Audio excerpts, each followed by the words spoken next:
네, 세계적으로 확산되고 있는 성추문 고발 운동 미투 캠페인에 프랑스 문화예술계 여성 100명이 반기를 들었습니다. 어떻게 된 내용이죠? 예, 아시다시피 미투 캠페인이 이제 미국에서 할리우드에서 시작해서 전 세계적으로 확산이 되지 않았습니까? 네. 근데 지금 최근에 그 프랑스에서는 이 지금 그 문화예술계 여성 100여 명이 이 캠페인에 이제 반기를 들고 나섰습니다. 그 세계적인 배우죠. 까트린 드네브, 올해 벌써 그 74입니다. 이 사람을 주축으로 해서 그 100여 명의 여성이 지금 르몽드에 기고를 냈습니다. 유혹할 자유를 변호한다라는 제목으로 기고를 했는데 네. 예, 다른 게 아니라 이제 그 성의 자유를 위해서는 그 남성들이 여성들한테 어떤 자유를 어필하고 이럴 자유가 필요한데 지금의 그 미투 캠페인이 너무나 일방적으로 그 남성을 매도하고 있다. 물론 이제 지위를 이용한 성폭력은 근절이 돼야 되지만은 그것하고 그 남성이 여성한테 자유롭게 이야기하고 접근할 수 있는 자유하고는 구분이 돼야 되지 않냐 이제 그런 취지입니다. 네, 지금 방금 르몽드 신문 그 제목을 보여드리고 있는데요. 이제 그 제목을 그대로 번역해 드리면은 성의 자유의 필수 불가결한 유혹할 자유를 변호한다. 이렇게 번역이 되겠습니다. 이 놀라운 것은 남성들이 아니고 여성들이 이 미투 캠페인에 반발하는 그런 기고문을 단체 이름으로 기고를 했다는 겁니다. 자, 구체적으로 들어가 보죠. 어떤 점이 잘못됐다는 거죠? 그러니까 이분들의 주장에 의하면 남성들을 일방적으로 매도한다. 이를테면은 남자들이 좋아서 유혹하고 따라다니고 하는 거를 여성들이 범죄자 취급을 해가지고 그것도 뭐 10년, 20년, 30년 전에 이를 끄집어내서 공개 사과를 시킴으로써 이게 전체주의냐 이런 얘기를 하고 있거든요. 그래서 뭐 심지어 자살하는 분도 생기고 이러니까 이런 거에 대해서 얘기를 하고 있는데 까트린 드네브가 참 옛날에 셀브레의 우산 참 청소했던 기억이 나는데 지금 연세가 있으신데 지금 미투 캠페인 하는 여자분들이 단순한 유혹을 받아서 얘기하는 게 아니기 때문에 이 부분을 대해서 희석시키면서 얘기하는 부분은 좀 있다. 그렇지만 또 반대로 어떤 균형 잡힌 시각에서 이런 의견도 있을 수 있다라고 얘기하는 부분에서는 긍정적 의미를 주고 싶습니다. 네. 자, 어떻게 보면 이제 미국 쪽에서 일어난 운동에 대해서 프랑스는 이런 일 말고도 미국에서 하는 것을 뭐 그대로 받아들이기보다는 일단 되받아치는 뭐 이런 풍조가 좀 있기는 합니다만 그것과 별개로 이제 남성이 유혹할 수 있는 남성의 자유를 빼앗겼다 뭐 이런 식으로 얘기를 하고 있는데 네. 일리가 있다고 보십니까? 저는 그러니까 지금 이게 그러니까 미투 캠페인에 대해서 반발하는 기류다. 네. 이런 시각에 대해서 반대하고 있습니다. 아, 그렇군요. 그러니까 무슨 얘기냐면 예. 사실은 지금 이 까트린 드네브가 쓴 저 기사를 쭉 읽어보면 저것이 네. 미투 캠페인에 대해서 근본적으로 반대하는 게 아니에요. 큰 차이가 없습니다. 아하. 다만 문제는 미투 캠페인에서 소위 남성들이 여성을 유혹할 권리가 너무 침해받고 있다. 네. 그렇지 않고 실제 미투 캠페인의 그 본질 있잖아요. 성추행을 하거나 성폭행을 하거나 뭐 이걸 옛날에 나도 당했다 하는 부분. 네. 이 부분은 틀림없이 범죄다 하고 이거 전제로 하고 있어요. 네. 그렇기 때문에 그 너무 이렇게 흑백 논리식으로 볼 게 아니다. 왜냐하면 성희롱과 유혹 그 사이에도 사실은 여러 단계가 있어요. 네. 근데 그거를 딱 이분법적으로 야 요건 성희롱, 요건 유혹 이렇게 하기가 어려운 측면이 있는데 그런 점에서 본다면 지금 드네브의 주장이 그 사실 그렇게 무리가 아니고 이게 미투 캠페인과도 완전히 대척점에 있지는 않다. 저는 그렇게 봅니다. 그 여성들의 입장에서는 사실 조금 좀 반론을 제기하고 싶은 게 있습니다. 누구한테 반론인 거죠? 지금 말씀하신 그 반론에 대해서 약간 반론하자면 성희롱과 유혹의 그 중간선을 한번 생각해 보면요.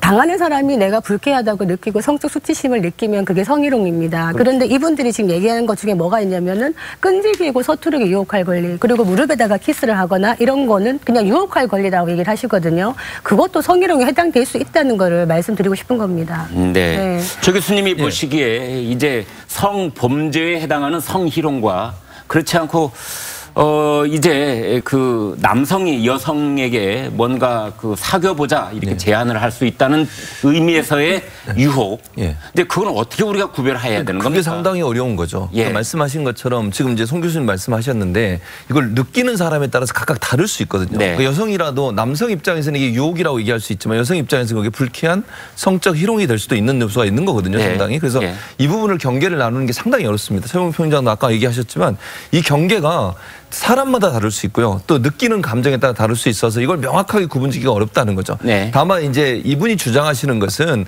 미투 캠페인이 너무 남성을 범죄자 형태로 몰아세우는 것에 대한 어떤 비판? 이렇게 네. 저는 받아들이고요. 다만 근데 이제 문제는 뭐냐면 유혹이라는 명분을 내세워서 여성을 성희롱하는 경우도 많아요. 네. 그러니까 그런 경우도 많기 때문에 또 저는 대학에 있으면 대학생들 간에도 그런 경우가 많거든요. 네. 그러니까 남학생은 그냥 유혹하는 관점에서 했다고 하지만 여학생 입장에서 그게 뭐 손에 깍지를 낀다든지 뭐 손을 잡는다든지 이런 행위가 엄청난 불쾌감을 줘서 그게 이제 성폭력 상담소에 상담도 오고 이런 경우가 많아요. 네. 그래서 이거는 경계를 나누기가 상당히 힘들고 개인적인 관점에 따라서 각각 다르게 반응할 수 있기 때문에 이 구분을 하는 건 상당히 어렵다고 말씀을 드리고 싶고 다만 중요한 것은 상대방이 어떤 느낌을 받느냐가 가장 중요하다고 생각해요. 그리고 아니라고 얘기하거나 그만두라고 얘기했을 땐 당장 멈춰야 됩니다. 그걸 멈추지 않고 유혹이라는 명분을 내세워서 지속적으로 한다고 하는 것은 그 자체가 성폭행, 성폭행이 된다고 하는 부분을 꼭 말씀드리고 싶습니다. 근데 분명한 거는 지금 미투 캠페인에 등장하는 남자들 있잖아요. 그 남자들의 행동은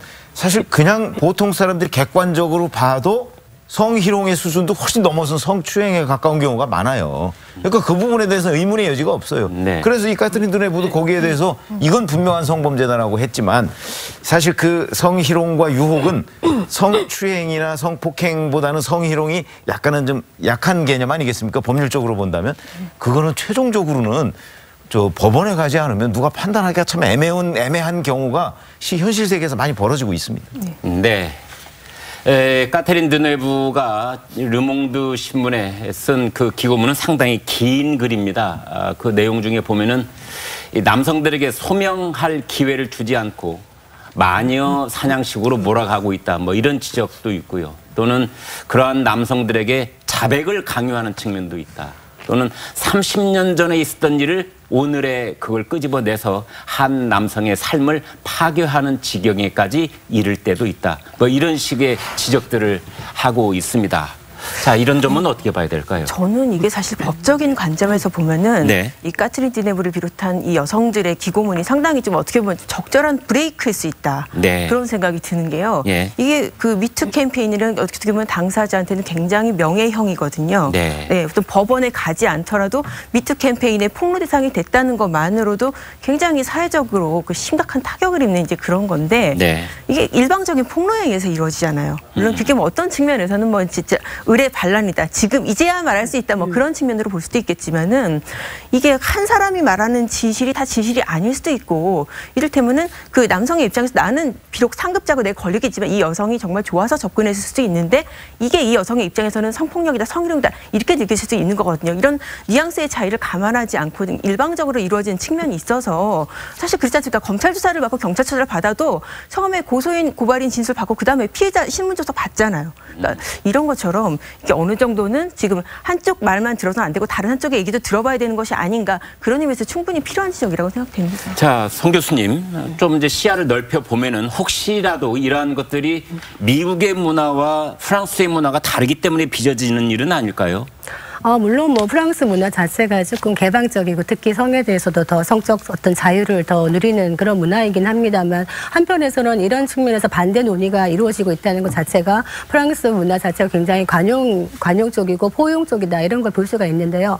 양 기자님 말씀하셨듯이 성희롱이나 성폭행 문제에서 참 이렇게 뭐랄까 억울한 사람들도 많이 양산됩니다. 제 지인 중에도 자기가 성폭행을 당했다고 어떤 여자분이 고소를 해서 실제로 이제 굉장한 불이익을 입었는데 그런 일이 없었던 거예요, 사실은. 그런데 여자분이 양심을 품고 해서 직장에서도 불이익을 당하고 이런 일이 있었는데 문제는 이제 이런 불이익이나 이런 어떤 거에 대해서는 또 그 여자분에 대해서도 아마 적절한 처분이 이루어져야 되겠죠. 그냥 묻지마식으로 나 당했어라고 해서 하는 거는 문제가 있지만은 문제는 아까 말했듯이 오프라 윈프리도 얘기하지 않았습니까? 내가 당했던 일을 내가 진정성 있게 용기 있게 말하는 거는 참 대단한 일이다. 그래서 의례 반란의 이 부분에도 조금 의미를 부여해야 된다 이렇게 생각을 합니다. 네. 사실 우리 사회도 돌아보면은요, 성추행 사건에 연루가 돼서 고소를 당하고 이미 이 명예의 심판을 받고 여론 재판을 받고 가정이 파괴되고 그런 사건인데 막상 재판 과정에서 최종적으로 무죄를 선고받은 그런 남성들도 있습니다. 자, 이런 남성들은 어떻게 되는 걸까요?